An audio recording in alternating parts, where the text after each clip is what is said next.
Umuryango ni iki? Umuryango ni ihuriro ry'abantu bafitanye isano rishingiye ku guhuza amaraso.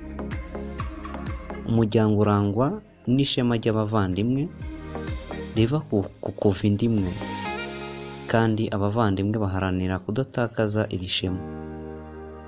Umuryango uturuka ku gushyingiranwa cyangwa se ku gushyingirwa, habamo umuryango muto ugizwe n'umugore, umugabo n'abana babo, n'umuryango mugari ugizwe n'abavandimwe bo ku ruhande rw'umugore n'urw'umugabo.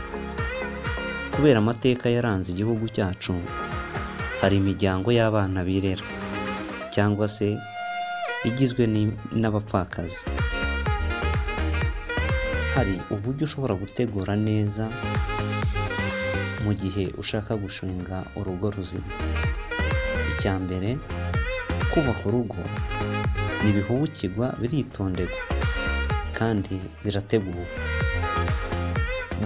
Buri wese abanza kumenya no gusobanukirwa imico, ingeso n'indangagaciro z'uwo yifuza kubana nawe, zirimo izi zikurikira: kwiyubaha, kubaha abandi, kwiyoroshya, kujya inama n'abandi, kutiyandarika, kunyurwa n'ibyo afite, kwirinda irari, muri make kuba inyangamugayo.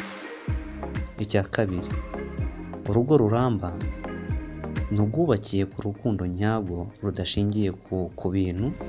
Aha ndavuga imitungo, diporome, icyubahiro ndetse n'ibindi bigiye bitandukanye.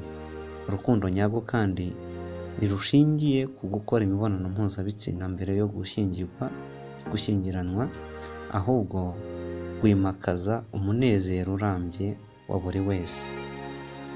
Icya gatatu,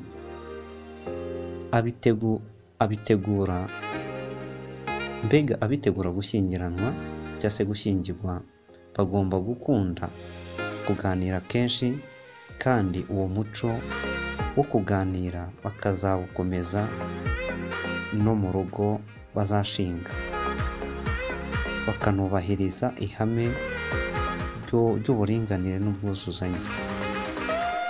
Icya kane, ababyeyi bagomba kurera abana babo cyangwa se bagomba kureka abana babo uburenganzira bwo guhitamo uwo bazabana, ariko bakabagira inama yo gushishoza no guhitamo neza. Bakagira uruhare mu myiteguro y'ubukwe bw'abana babo, kandi bakabafasha kubona inkwano, abashyingiranwa, no gutegura imigendekere myiza y'ubukwe bwabo.